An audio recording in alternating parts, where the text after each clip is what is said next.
Laws of indices provide us with rules of simplifying calculations or expressions involving powers of the same base. This means that the larger number or letter must be the same. We cannot use laws of indices to evaluate calculations when the bases are different. The first law is multiplication. The general rule for this is when multiplying terms with the same base, you add the powers. So a to the power of m times a to the power of n equals a to the power of m plus n. Here are a few examples of that. So 2 to the power of 6 times 2 to the power of 4 is equal to 2 to the power of 10, because you add 6 to 4. Another example is 2 to the power of 4 times 2 to the power of 2, which gives you 2 to the power of 6, because 2 plus 4 equals 6. The second law is the opposite of the first law, division. So the general rule is when dividing terms with the same base, you subtract the powers.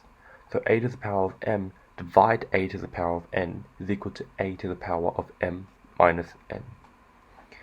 Here are also a few examples. So 2 to the power of 6 divided by 2 to the power of 4 gives us 2 to the power of 2, because 6 minus 4 equals 2.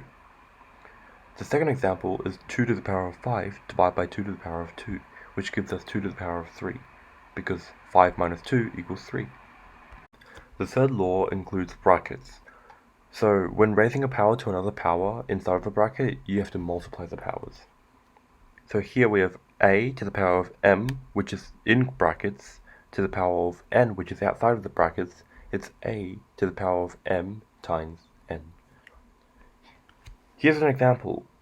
Brackets 2 to the power of 6, close brackets to the power of 2, just equals 2 to the power of 6 times 2 to the power of 2, which equals 2 to the power of 12, because 2 times 6 equals 12. The fourth law is when you have a negative indice. The general rule for this is a to the power of negative n is equal to 1 over a to the power of n. Some examples include 2 to the power of negative 2, which equals 1 over 4. This is because 2 to the power of negative 2 gives us 1 over 2 to the power of 2. The fifth law is when we have 0 as the indices.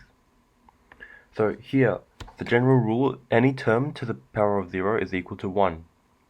So 2 to the power of 0 is equal to 1, which means 3 to the power of 0 is equal to 1, 4 to the power of 0 is equal to 1, even 200 to the power of 0 is equal to 1.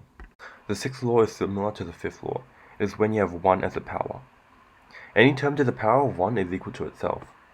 So 2 to the power of 1 is equal to 2, or 4 to the power of 1 is equal to 4.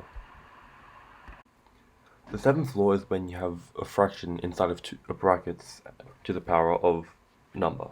So the general rule for this, brackets x divided by y, close brackets, to the power of m is equal to x to the power of m divided by y to the power of m. Some examples can be brackets a quarter, close brackets, to the power of 2 is equal to 1 to the power of 2 over 4 to the power of 2. This gives us 1 over 16. The last law, which is law 8, is when you have fractions as the indices. The general rule for this is x to the power of a over b is equal to b root x to the power of a. An example can be 2 to the power of 2 over 3. This will give us cube root 2 to the power of 2, or 4 to the power of 5 over 6, which it gives us 6 root 4 to the power of 5.